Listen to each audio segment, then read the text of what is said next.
Oh,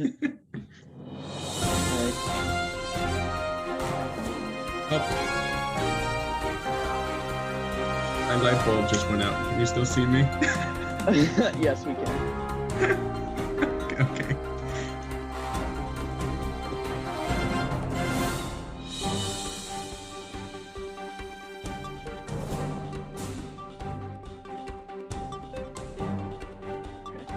Do you want me to start and say welcome back and ask you how you're doing? That's how we can. Okay. All right. Welcome back to Point of Do. This is episode 2. This is how we're starting. This is episode 2. Justin, how are you? I'm well, thanks, Nick. I'm happy that we've made it to episode 2. We're making strides. Look at us. Really out here. How's your week been? My week was good. The rain in the Boston area has just been ridiculous. Like, it's been such a rainy summer, I feel like. I don't know how you feel, but I agree. I feel like, I kind of just realized that this week, like a bunch of customers at work were being like, oh yeah, the rain. I was like, yeah, I guess it really has been a rainy summer. It's also halfway over. Yeah, I don't like to think about that. I'm like excited for my birthday, July 31st, but like always whenever my birthday rolls around, it's like, oh crap, there's only one more month of summer left, you know? Yeah. No, I feel that. No, I'm excited for your party. We're gonna get lit. Just kidding, I don't drink. But I'm glad that it's raining this summer and not last summer, because I feel like if we were just coming out of quarantine in the spring, or not even coming out, if we were still in quarantine in summer 2020 and we had to go into quarantine or come out of quarantine in the spring and then stay in quarantine in the summer, like, and it rained all summer, I feel like, I don't know, I might have lost my mind, because being outdoors helped so much. Yeah, I agree. I've been learning that I used to say I love the rain, and I still do. It's a nice aesthetic, whatever, but I really do I'm appreciating natural light so much more. Yes. And I think it took the pandemic to teach me that, honestly. Just being out and being with people and having it be sunny and warm is just really something I took for granted before. It's incredible how the weather can change your mood too. Like, I like the rain too occasionally, but if I don't have much on my agenda for a day and then it's raining, like, I just want to stay in bed or stay like on my couch under a blanket watching whatever. Like, just the way it decreases my motivation is just, oh my gosh, I can't believe. So, question then, what are your thoughts on thunderstorms? Well, I like thunderstorms. So I think they're cool. I've never really been like, I know some people have like a fear of them or like get anxious with them, especially my dog in recent years. But I like them, like, especially if I'm in an area where like you can see like for miles or see just a general area like outside. Like, I like looking at like the lightning, and I don't know.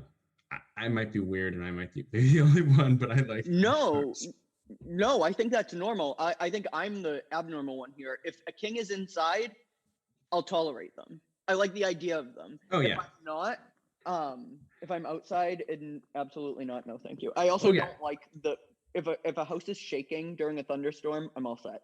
Well, I was speaking from a point of I'm indoors and I'm safe, not like, under a tree near an open field. With your lightning rod? With my lightning rod, yeah, just standing there with my arm up. Yeah, no, believe it or not, that's not something that I do. I try and I'm a risk taker, but that's not really a risk, I'm gonna say. God, I love that.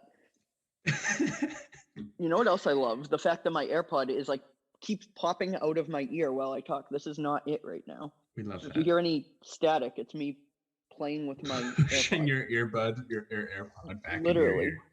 We love that. Come on, Apple. Well, there goes another sponsor. They're not sponsoring us now. Not that they would have before, but the funny thing is we're on Apple Podcasts, so if we get kicked off of there, I blame you. I'll take responsibility. Just kidding.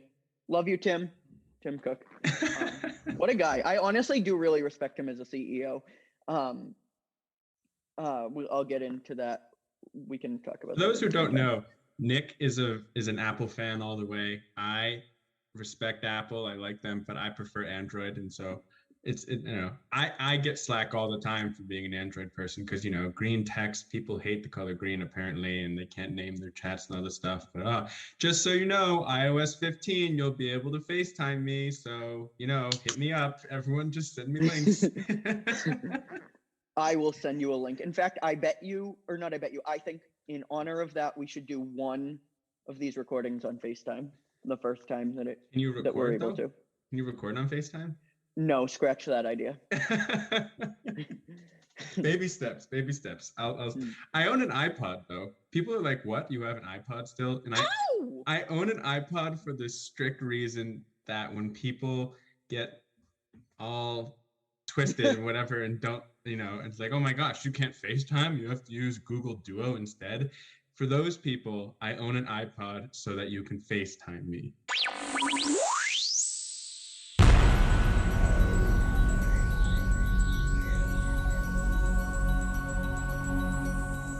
Hey, welcome back to the Point of View podcast. I'm Justin. I'm Nick. And on today's episode, Nick and I talk about the rise in streaming services, from movies and TV to music streaming, the increased popularity of reboots, revivals, and spin-offs, and we do an in-depth review of the new iCarly series on Paramount+. Warning, spoilers ahead for iCarly. Nick, let's talk about things from our point of view.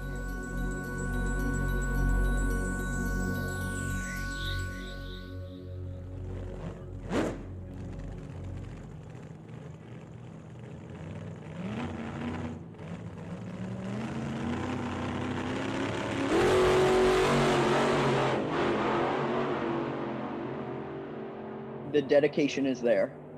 Yes. And I bought it like 3 years ago. So they're still making iPods. Did you know that? I've heard there are rumors that there's going to be a new iPod, a new generation. We love that. Yeah. I'm avid iPod user. I'm excited. Yeah. I mean, maybe honestly, I think for kids too, I think that'd be really good. Cause like, I personally don't think I'm going to sound like I'm 95 years old, but I don't think kids really need to be exposed to texting when they're like in single digits. When people come into the restaurant, I see a lot of kids with iPads or like even holding a phone, and I'll be like, oh, that must be their parents' phone. And then their mom pulls out their phone and I'm like, oh, that's your phone and you look 6. Right. The 9-year-old should not horrifying. be exposed to texting, but the mature 10-year-old, absolutely. No. Exactly. I texted on my iPod though, like before I had a phone. Like one Christmas, all my siblings got the iPod touches. That was around when Temple Run was a big thing. Oh, us too. We had we had texting on it. We texted. Who did we text though? Well, we texted each other, my siblings and I. But Did you ever play hide and seek and give hints on through iMessage in the house? Because we used to do that. No, I didn't do that because then that defeats the purpose of seeking. I used to do that with Nintendo DSs though. Like, did you ever do Picto Chat? That's what it was called. We would message each other on the DS. Yeah, that's where it started. And it was exclusive too, because you had to make sure you joined the same chat room. And if like other people didn't join that one, like there'd be someone waiting. And so, if you were popular and had multiple DSs, you had to go from one room to another. Oh my gosh. This was our experience to instant messaging, I feel like. It really was. Also, I just want to say this was our intro. We're really going for it here. This was just this was our check-in. This was our how are you? And now we're on Picto Chat. Yes. We go places. Texting. The places you'll go. Dr. Seuss. I did a book report on him once, 2nd grade, I think. How was that? Theodore Geisel. Yes, Theo. Wasn't he in some hot water recently? Let's not get into a controversial topic he was. Now. Yes, he was. We should at some point go there, honestly, because I don't want to shy away from different issues that plague us. We'll go there. One of them being racism, but in our intro, probably not. We'll get there. Yeah, because I do think now we have. Honestly, I think we have a responsibility to talk about that topic at some point now that it's been talked about. The headline was basically just 6 books were retracted by the publisher for being controversial. Yeah. Yeah. I definitely think we should talk about that next episode.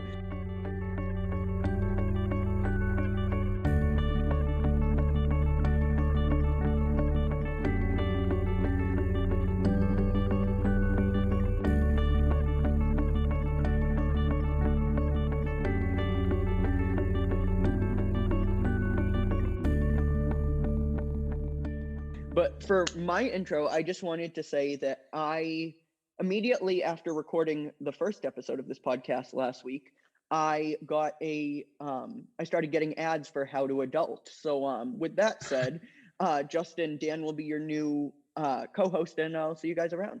No. So podcasting is not adulting anymore? No, I'm just saying that our phones are always listening. Yes. That's what I was saying. I was like, Yes. We were talking about adulting, and then I started getting ads for adulting. So I'll see you around. I visited a friend in Chicago a couple weekends ago, and she talked about a shoe she had bought. And then yesterday, I got an ad on my phone. I had never looked this shoe brand up. She never texted me about this shoe brand. And then yesterday, I got an ad with a picture of the same exact shoe that she bought. So that is just, I don't know. That's interesting. Another interesting topic we could probably talk for hours about. Absolutely.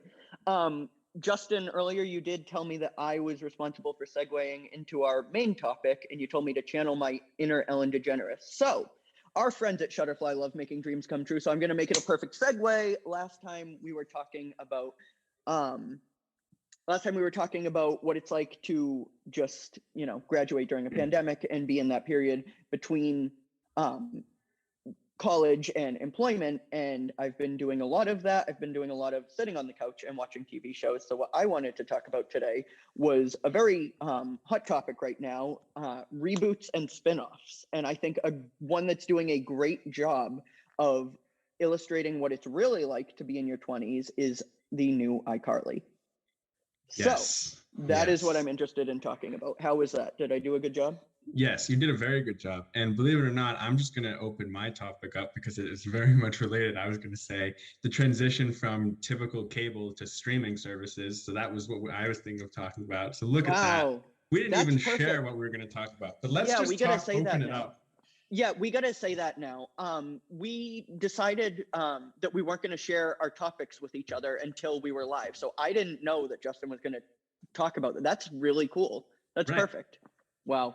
The wavelength. We've been targeted by the same ads to think the same way. Absolutely.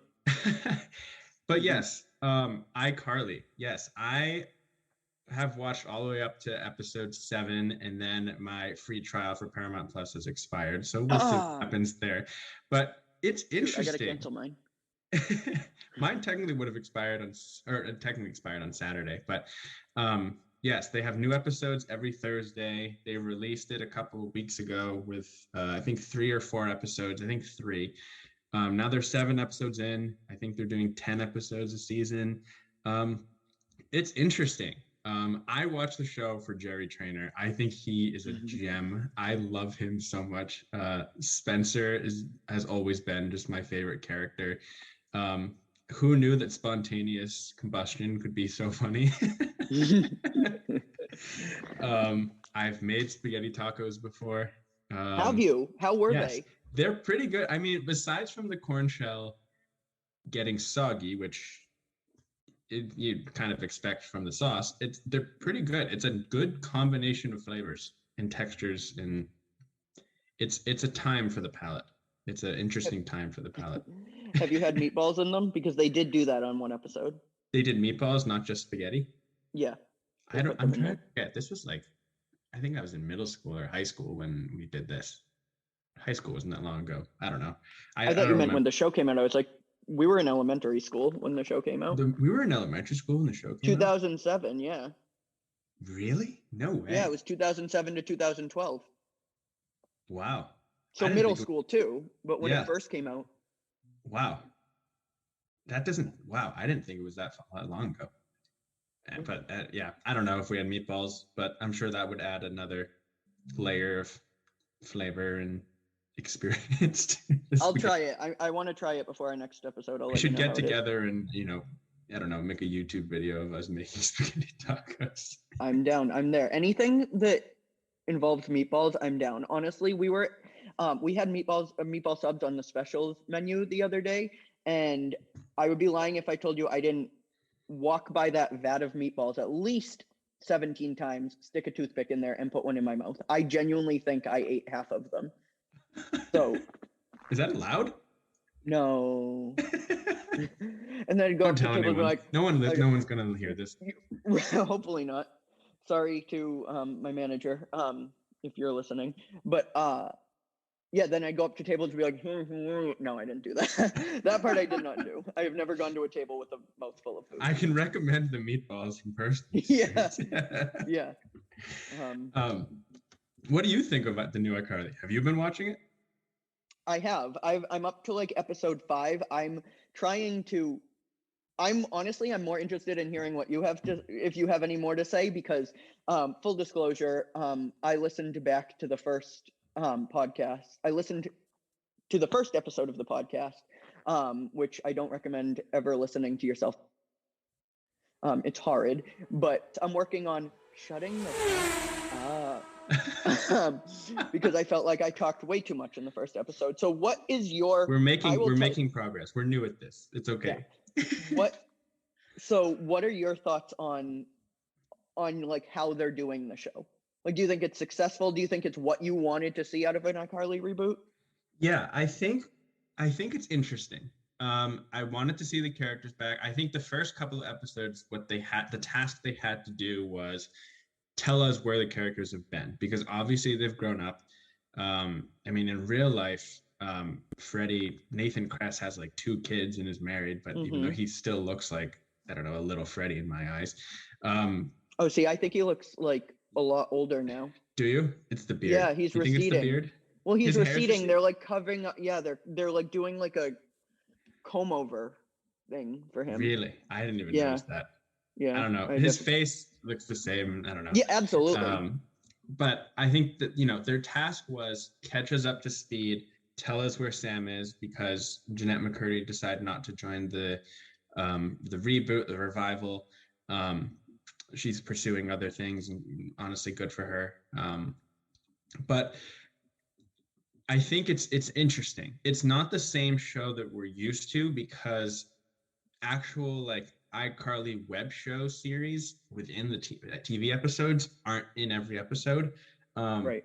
In fact, I've forgot that the web show is even a thing watching a couple episodes, just because the plot just doesn't even revolve around that anymore. Right. I think it's different. I think the writing in the recent episodes that I've watched has been better than the first couple, but again, I think the first couple of episodes, they need to get everyone up to speed and kind of like let us know what the tone of the show is going to be. Right. But I think the most recent episode that I've watched, which was episode 7, I think was really well written. I really enjoyed that episode. That's good to know, because I haven't watched that yet, but what's episode 5? I think it was it the one with Neville, or is it the one? Could be. I think that was it. Yeah. Because you haven't seen Carly's birthday episode. Oh, I did. That was episode 5. I'm sorry. That was 6. Episode 6 was her birthday. Okay, so then I've seen up to episode 6 then. Okay. I don't know what episode 5 was. It might have been Neville. I think that might have been Neville too. That one I had some issues with, and I can talk about those in a second. Not issues. I say it like I'm like, oh. Talk about them now. We're gonna have a problem here. No. No, I just like the show is geared towards adults. It's not, which is the first reboot of its kind to do that. There have been so many, reboots that are like, oh, this is for the people that watched it before, but they're still kids shows. Example, Fuller House. That's still a kids show. You can watch it as an adult, and I did, and I really appreciated it as an adult. But this is the first show that I would say it's not for kids. Like, it is not for kids. Why would you say that? Not why. Why would you say that, Nick? No. What makes you say that? Well, just the very first episode, the first 2 minutes of the episode, you looking at Jerry Trainor's ass. Like, Oh, he's that's true. naked, and they're talking about like sex and drinking, and you see Cursing, Freddie too. drunk, which is like, absolutely. And like, I mean, kids can watch it. I'm just saying this show is not written for kids in any way. Like, it's not written with kids in mind. They've really gone places that kids, like, this would not air on Nickelodeon, is what I'm trying to get at, which is where it aired the first time. So I love that. My issue with the episode is not that it's geared towards adults. I love that. I love that this is something really innovative that they're doing.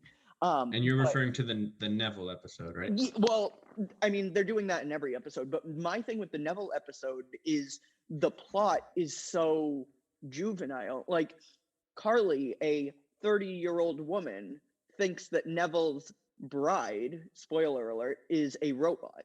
And she's genuinely trying to prove that she is a robot, when she's very much, like, you see her, she's a human being. And I know the whole trope with like Neville being like, you know, an evil genius and very good with technology, but it's like, that was so unrealistic to me. And just, I mean, it was, if you want to say it was very like campy and very like tongue-in-cheek, that's fine. And it was honestly a good episode. And I was hooked, to be honest. I was like, is she a robot? And like, that can like happen in, you know, in fantasy TV shows, but like, that was just kind of like, really, like, she's so I think that kind of goes along with what I said about the first couple episodes, the writers of the show. And I don't know if any of the writers are the same, or if they came over from the Nickelodeon series to the Paramount Plus series. But I think the writing of the show for the first couple episodes had to be like, where are all the characters? And I feel like the Neville episode had to be like, this is where Neville is now and where he's been. And I feel like then they like, here's this character, now let's develop a plot around it, versus like, here's this plot, we can work this character in. And I feel like that's kind of been a force for some of like the you know, not the main cast, but the recurring characters, like what's her name, Nora. Nora Nora just kind of showed up. She just showed up in an episode, but and you know, the lines she had made sense, and kind of the behaviors she had made sense, but I couldn't help but feel like it was a little bit forced into the plot. Right. Don't they have like a restraining order against her? Was she just allowed to like show? I think she was in jail. Show. Yeah, and she's just allowed to show up in the coffee shop that happens to be. Also, hold on. I forget what it's like, Seattle Bucks or something, or Sky Bucks. I'm not 100% sure what it is. Why are we not at the Groovy Smoothie? True. I want to see that's a really good point. Smoothie. That's like, bring back Tebow. Yeah, I mean, that would be I think that would be a more realistic way of bringing back a character. Like, because obviously, if Tebow owns the Groovy Smoothie, Skybucks would probably still be working there. But yeah, what are Bucks, yeah? Is that what is it? Skybucks? Skybucks. She works at Skybucks. Which is interesting, because that's the name of one of, I don't know why I remember this, but that's the name of Spencer's when he makes the giant cup of coffee in the first show. Yeah, I forgot about that. I just did a quick search, and Skybucks is. But is that where? And there are a couple new characters too. I'm trying to remember their names. Jaden Triplett is the actress. Or I can't remember. This is so bad. Lacey Mosley and Jaden Triplett are new cast members. So we have our first guest. I'm sorry, we have our first guest on the show. My dad is joining us. I'm done upstairs. Yes. Gary Gervasi, everybody. That is staying in there. So Lacey Mosley plays Harper, who is iCarly is Carly's best friend, and Jaden Triplett plays Millicent, not Maleficent, Millicent. I just combined Nickelodeon and Disney. What does that mean? Am I in legal trouble? For sure. Honestly, similar characters, because Millicent has like a very like. Millicent is Freddie's daughter. Stepdaughter. But she has a kind of like, she's very devious. It reminds me of Megan from Drake and Josh. Yeah. A little bit. Yeah, a little bit. She's got a sweet side to her though too. that Megan really didn't show that often, and when she did, it was a big deal. Right. Right. But yeah, she's like a Megan was just always millennial nefarious. Megan. Yes, She's a millennial Megan. absolutely. And actually, that kind of brings me to another point that I was going to make where, so we talked about how the first couple, or I talked about the first couple episodes, I felt like they had to kind of, they made it so that here are the characters and we're going to just kind of finagle the plot around the characters. They did that for Nora a little bit. They did it for Neville. I'm trying to think if there are any other characters that they brought in. I feel like they brought in Principal Franklin and he just kind of like showed up. Yeah, that was really weird. If my high school principal ever showed up at my door to give me a letter, I just thought that was weird. And not weird, like it's just like forced. Same with like, maybe not, but like Freddie's mom is still there. Honestly, that one's not that forced because like if she still just lives showed up across in the first episode, right? Yeah, but if she still lives across the hall, like that's normal. Right. For her to be there. Yeah. But I feel like they hear the characters, finagle the plot, and then finally in episode 7, it felt like, okay, here's a plot that makes sense for its time. I'm not going to spoil what happens in the episode, but it makes sense for something that could potentially happen today. And if like a web show was happening today, or I don't know, it made like the main conflict in the episode 7, which you haven't seen and maybe our listeners haven't seen, felt like realistic versus, like you said, it didn't feel juvenile like the Neville episode did. That's good to know. I hope that, for the rest of the season, that's how it goes. Again, my Paramount Plus free trial expired, but you can use my, I don't, now that I think about it, I think I have an account. I don't think it's a free trial because I also used to use, I used to watch the Big Brother live stream. The Paramount live feeds Plus was made from CBS All Access, right? I believe so. Yes. Yeah. So I think I have it. So I'll give you my password.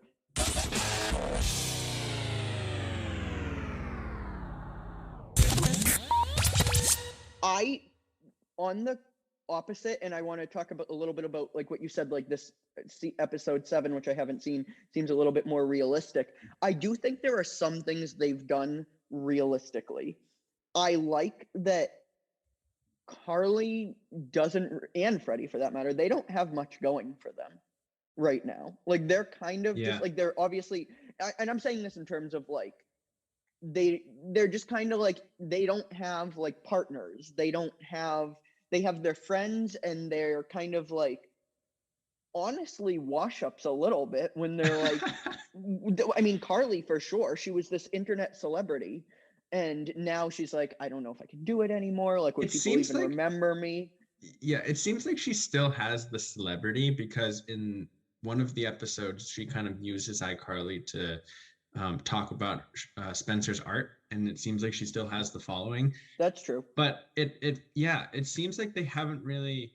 It seems like they've come in a circle. So like when we left them, Carly was going to Italy and with her dad, and we don't really know what happened to Freddie and Sam and Spencer, but I mean, I feel like Spencer's kind of made a more linear path, and by no means is life linear.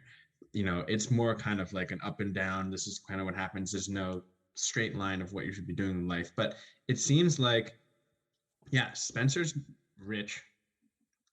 I found that was interesting. Like he's loaded. And the way he got loaded was spontaneous combustion. I won't say what it was, but yeah, there was a nice little political commentary there that I liked a lot, that they threw in there with that, and that's how he got famous.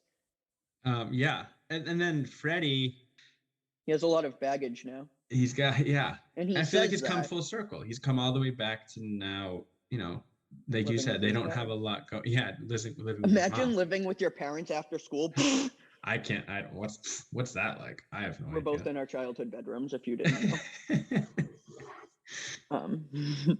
But something that I think they do really, really well is having iCarly is the show, the web show. It's not even a web show anymore. It's very different.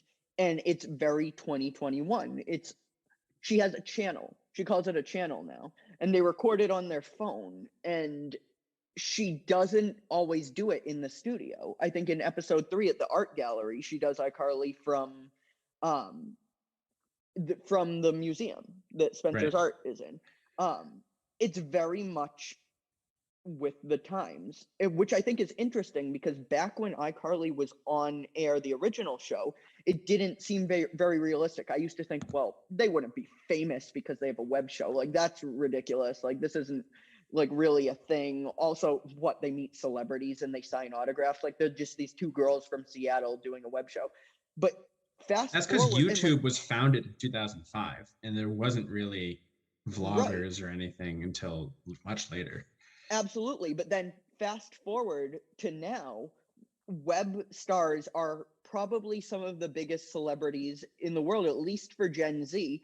And they're even doing like things that I thought were so stupid back on iCarly, like the whole fight with Shelby Marks, played by Victoria Justice. Look at the Paul brothers are now fighting, and Bryce True. Hall just fought someone, and they're influencers online. So True. they really did that, predict the future in a way. And like, even Like The like Simpsons. there's an episode, yes, there's an episode with Michelle Obama on the original iCarly, and I'm like, yeah, like the president would ever, like, or the first First lady lady. would ever, interact with like blah blah blah blah blah. Fast forward, and I know this is a little different, but Olivia Rodrigo is at the White House promoting the vaccine for COVID-19, and you have Addison Rae going up to Donald Trump, and that, Right. that's been a controversial issue recently, and I'm just going to put it out there right now that I do not like him, and I don't like the platform of hate that he stands on. It's so, looking back, iCarly is so, like, the original show is so realistic, and I Right. think they're doing a good job of that now. Her account is essentially TikTok, really, Right. or not even, it's vlogging. I think like I said a little bit before, the one critique I have with that is that I wish they would remind us more that she has a web show or has a channel or has a following, because I feel like I forget she is even famous in that universe because because I feel like every episode of the original series you would see Carly and Sam filming a episode of iCarly or doing Right. something for iCarly. But these plots haven't been like that. But again, I think establishing the characters, figuring out, reestablishing the world that we're in, and then maybe, episode 7 was the beginning of, because episode 7 actually did have a character who wanted to be on iCarly, the show, like Okay. the web series, whatever. So, maybe we're starting to get back into it. But have there been other series that, or if I don't know if you want to talk more about iCarly, um, but have there been other series that have been rebooted that you've have thoughts on, like just in Yeah. general?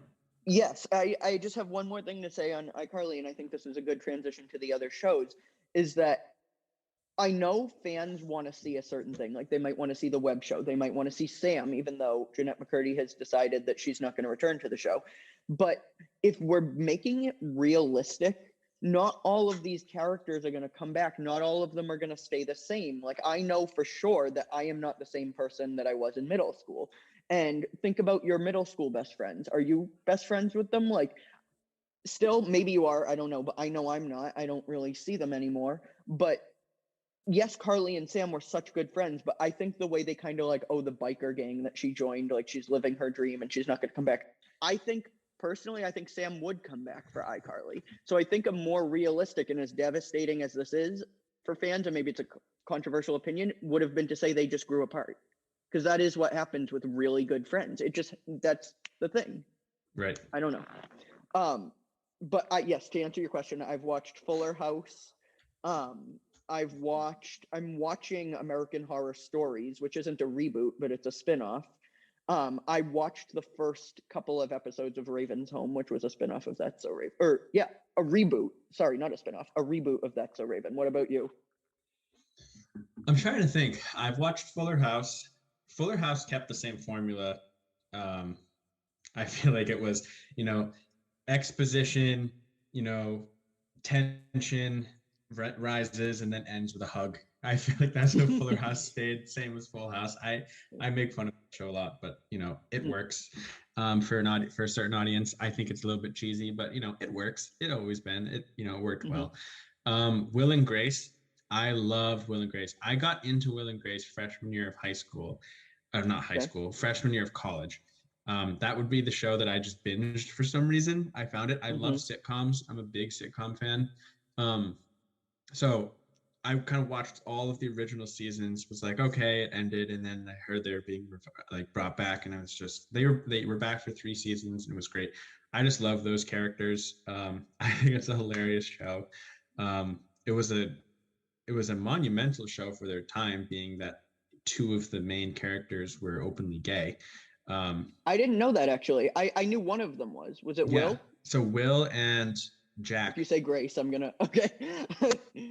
Will and Jack are gay, and so they're 2 like, and they don't make a big deal about it. It's just a part of them, and that's really cool. We follow their stories, and so I don't know. I really enjoy that show. I'm trying to think of what other shows have been revived, but I think with High School Musical, the musical, the series. Yes. What a mouthful. I haven't seen it. It's interesting. It's not completely a revival. I would say it's more of a spin-off, but taking the same concept that was successful and then making it into something else, I think is, and I think overall, the transition from normal cable to all of these streaming services has kind of been the reason why all these revivals are happening. That's my opinion. I don't think it's the end all be all reason that it's happening, but I think it provides a little bit of, a new idea doesn't necessarily have to be completely new in order to get people. And I think that revivals are getting people to switch or buy a subscription to a service too. For instance, I did a free trial for Paramount Plus just because I wanted to see what the new iCarly was going to be like. Right. But I don't know. I think it's interesting that so many things are being brought back with these streaming services. Yeah, no, it's definitely, as a marketing person, it's definitely they're doing that intentionally by not putting the shows on TV. Although I will say, so I was watching Friends the other night on TV, like regular TV. Wow, I really am getting old. That I'm still watching cable. What? No, I think there are still people that have cable. I do for Big Brother. But anyways, I was watching Friends and there was an ad saying the first episode of the new iCarly is going to be shown on, I believe, Nick at Night. Oh, really? On cable. And that's interesting because I don't think a streaming service has ever done that where they've taken their show and allowed it. Oh, you know what? It might be on CBS. And that would make sense because Paramount Plus, because Big Brother's on CBS. That might have been what I was watching. But Nickelodeon is a CBS Viacom property, so it could still be on Nickelodeon. Yeah, but I can't see them putting swears on Nick at Night. Even I don't think. I mean, they can say like ass on Friends, but I don't think they're like dropping F-bombs. But I don't know if iCarly is either. No, I don't think they've dropped F-bombs yet. Maybe they will. But yeah, so you said I'm so old, I still have cable. What do you think about the transition? I have my own thoughts. What do you think of the transitioning from, typical cable to now you have to have, a subscription to Netflix, a subscription to Hulu, a subscription to Disney Plus, a subscription to, ESPN Plus or Paramount Plus or Discovery Plus? And why are we adding plus to everything? I feel like they're adding plus to everything because you have to get Netflix plus Disney plus Hulu plus Paramount. Honestly. Yeah, so that's my only qualm with it. Like, I understand this is where we're going, and I think it makes sense. Like, it's a great idea, the streaming, so like you pay and then you get all of these things. But I wish it were a little bit more like music streaming services where the music is on each one and you pick one. Because can you imagine if you had to buy Spotify to listen to one artist and then Apple Music to listen to another? Like, I would hate that. And that's essentially what we're doing with TV show streaming services, and it's really just bringing us right back to cable, where it's each a different channel. Like each show is on a different channel, but the channels are streaming services, and You have to pay for each it's channel. like pay-per-view at this point. Yeah, honestly. Like, so that's annoying because I have, Hulu for Love Victor. I have Hulu for American. I'm actually using my cousins for both of these, so I got shout out to Kaylee for American Horror Stories, but then Paramount Plus for iCarly. But I'm curious to see what you might have. What were you were gonna say?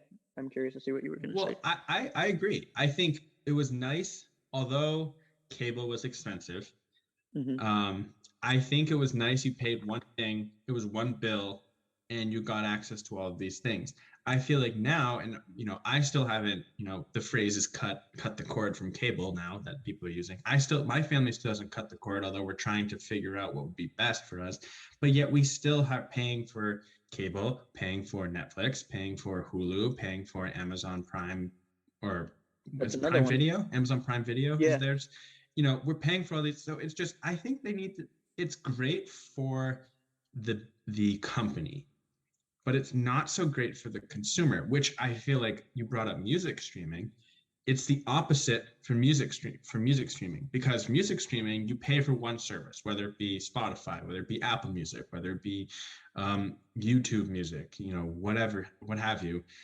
But the artists, the laws and the ways that artists can make money has not caught up.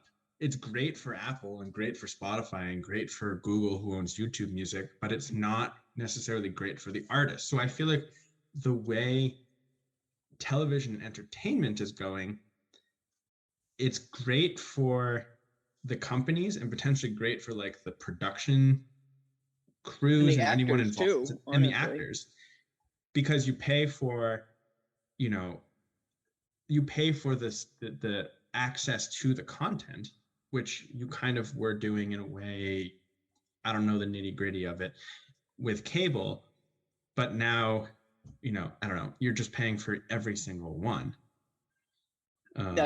Yeah, honestly. And I think Taylor Swift tried this for a little while, or not tried, she was successful with this. She didn't put her music on streaming services on, I think, Spotify, because they weren't paying artists. I don't know if I have this. This was a while. I think it was like in 2015. They weren't paying artists enough money for their music, or maybe they weren't paying at all. I'm not 100% sure. And she said, like, yeah, like, something with the ethics was not right. She was like, I'm okay because I'm an established artist, and I have other avenues in which I can make my money. But people that are just starting out and getting 3 cents per stream or however much it is, are never going to be able to establish themselves, and that's wrong. You're really making money off of their craft, and they're not going to see the benefits from it. And which, not just that they're not going to see the benefits, but they're not going to be able to continue doing that and creating. Alone. So you have to keep your day job. Yeah, you're exploiting them and also burning them out. Right. So imagine if every record label had their own streaming service. That's kind of basically what the TV and movie streaming service is like right now. Yeah, no, I didn't think about that. Not even every artist, but yeah, every record label had their own. And who knows, we could be going in that direction. Although I think music and visual TV and movies is kind of going. I think music is more consumed because you consume it like wherever you are. You can be driving, listening to music. But I agree. I think that might actually be better for artists, but I would personally not like that as a listener of music. That if I'm like, oh, I have to listen to Lady Gaga on Interscope Plus, which is her record label, right. But I would have to listen to. Let me think. I like Rachel Platten. I think she's awesome, and she's on. Oh, she was. I don't know if she uses that label anymore. I'm trying to think. Well, Harry Styles is on Columbia Records. Yeah. So I'm, And you have One Republic, who's on One Republic, who shot them out. My favorite band. Columbia, Mosley, and Interscope are their labels. So what happens? Oh, they have multiple. They have That's multiple. Interesting. So then what happens there? I just wish, okay, you know what? I'm so down for the streaming. Love it. I just wish they'd pay their artists more. Right. That really is the bottom line. Right. I also have something that is interesting in regards to music. I was listening to another podcast the other day, and they were saying that um, before streaming services, artists would go on tour to promote their albums because album sales was how they made most of their money. Because when you go on Right. tour, you have, the venues take a bit and the production team takes a bit, and what have you. Now, since streaming has become a thing, artists go on tour because that's where most of the money is made. Album 100%. sales doesn't really, make them a whole lot. It's going on tour, ticket sales, and I don't, it depends. There's some, details that I'm not really familiar with about, how much of a cut from ticket sales they get. But selling things like merchandise and things like that, that's how they make money now. Yeah. Which is And that's really why the pandemic, during the pandemic, you saw a lot of merch, like the Chromatica era, for Lady Gaga. They had, and Bobby Campbell. Can you guys tell Nick is a huge Lady Gaga fan? Yes, this is. It was going to come out eventually. Bobby Campbell, who is her manager, and honestly, probably one of the most ethical and just best managers in that industry, had a 18-month. They had planned for 18-month a massive rollout for this album. Like, I don't know if for people that remember what Born This Way was like back in 2011, it was everywhere, and they were going to do that with Chromatica. But it got, obviously a lot of it was not able to happen because of the pandemic. But so there was a lot of merch that era, and obviously like people that aren't fans wouldn't know that, but we had everything from Chromatica soaps to Chromatica pillows to just everything, like anything you could possibly think of. There were jock straps and thongs, which, like, she knows her market. Chromatica? I personally did not purchase either of those because that's not really me. But I will tell you right now, I'm looking at my Chromatica pillow, I'm looking at my Chromatica keychain, and under my bed would be the 72 Chromatica hoodies I bought. No, I didn't buy 72, but I have a lot of Chromatica merch. But merch is a big way for them to make money now, especially because they weren't able to tour. And like a lot of artists have makeup lines now. She's one of them. But Selena Gomez has Rare Beauty, Fenty Beauty by Rihanna. Obviously, I just said House Labs by Lady Gaga. But like, that's how they make their money. Right. I also think it's interesting, in trying to figure out how people make their money, that as a consumer, this is going back to TV and movies, I subscribe to Hulu, or my family subscribes to Hulu, right? And I have the subscription, and then I have to pay more if I don't want commercials. Don't you think that's interesting? Yeah. I mean, I guess you're paying for cable and then you still have commercials, but like Netflix doesn't have commercials. Disney Plus doesn't have commercials. It's just interesting that like some of the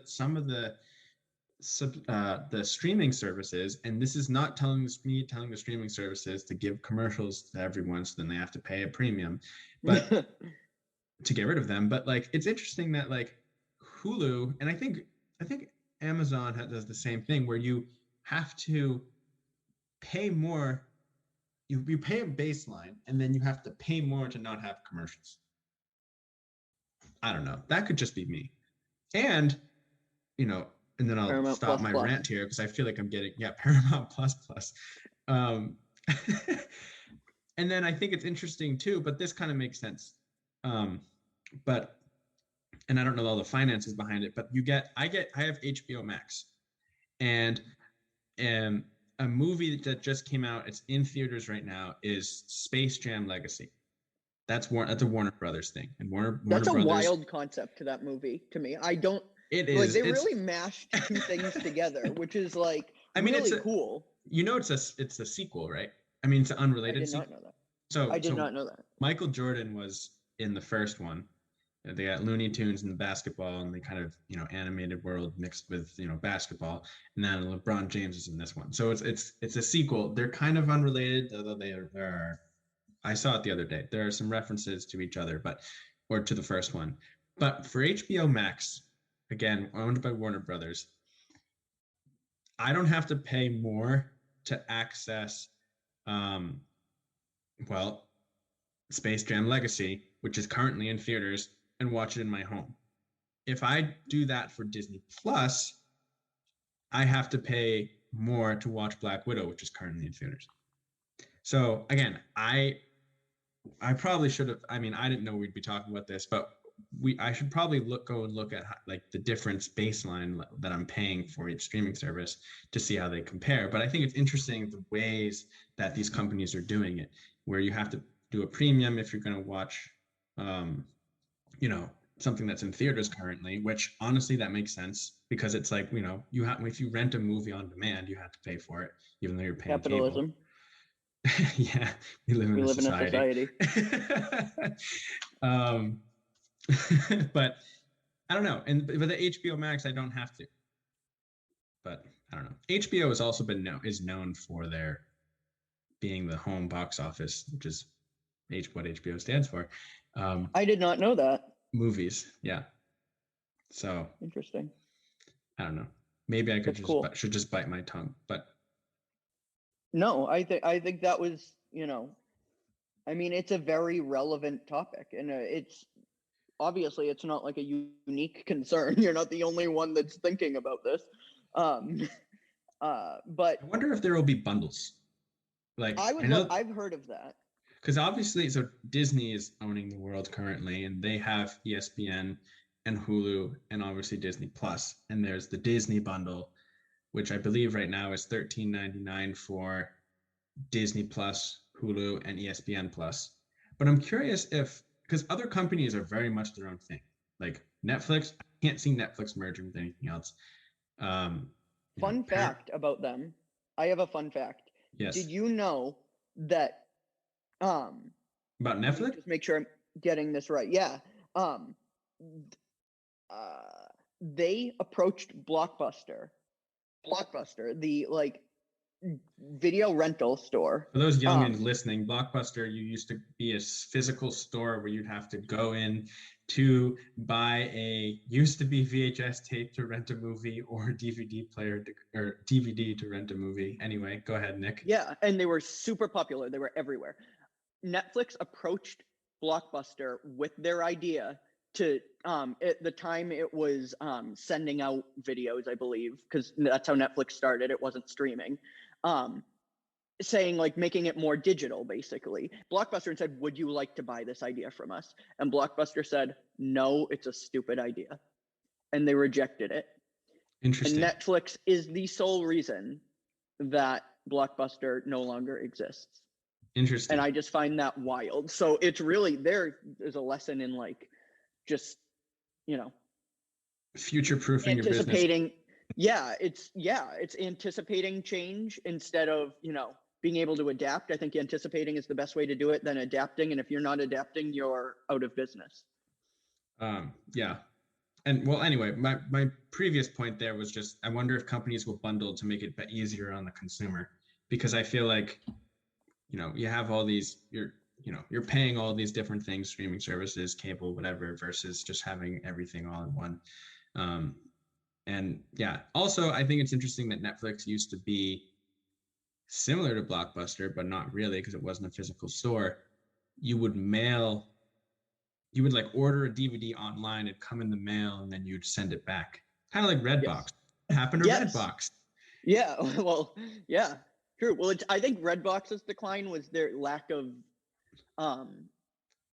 well, first of all, the fact that like Netflix, you can just like watch, you can stream, right. But also just like when you go to Redbox, like at the time, for its time, it was convenient because you could drop it off anywhere. It didn't, but now like they had like 20 movies at a time, which isn't really a lot. Right. And I think all the companies that started making the movies would license them to Redbox, and Redbox wasn't its own thing. And now the companies that are making the movies, like Warner Brothers, like Paramount, like I don't know, Netflix, is just they're not loaning them the titles anymore. So yeah, that's true too. We're getting the wrap-up message from our producer. Justin, do you have any final thoughts on reboots or streaming services or music? Well, I've enjoyed the reboots, and I know people are like, oh, no one's coming up with any new ideas anymore. But I think people are being very creative with different reboots and revivals, and I don't know. I've enjoyed it. One reboot that I want to talk about quickly, and it's just one statement, is one of my favorite sitcoms was How I Met Your Mother, and Hulu is creating a spin-off of that, which is same concept, similar, different cast, and the creators of the show are producing, but it's going to be How I Met Your Father. Hilary Duff is the main character. Ooh. And I'm really excited about that. So I don't know. I like the reboots. I like revivals. I also like new ideas. I don't think there's a lack of creativity in the industry. But the issue I do have is just trying to figure out a way where maybe we can start bundling things, because as a consumer, I think it's easier to have everything maybe on, or more things on one bill versus 5 different bills from 5 different streaming services coming in. Yeah, I agree. And my last thought is just more of an announcement that it was very on brand with today's discussion. Big Time Rush just announced that they're doing a reboot. I never watched that show, but they do have some bangers. They're doing a live concert. That's the way they're rebooting. So I don't know if it's going to be a show, but they're doing a live concert 2 nights. But yeah, really everybody's doing reboots. And with that said, Point of View Plus will be out in 2045. I don't know how old we'll be in 2045. I don't even want to think about that. How old will we be? I don't do recreational It'll be our math. final thought. I don't do recreational math. If you want to do it, go for it. What are we in now? 24. Let's just make it 2041. Let's add 20 years. So I'll be 43 in 2021. Okay, I'll be 42. All right. Wow. I hope we're doing this podcast still. That'd be Point fun. of 40. Well, we have to stop first to make it a reboot. Yes, this is true. Well, we'll see what happens, but let's start up first. Yeah, true. All right. Thank you, everyone, for listening. I hope you enjoyed this.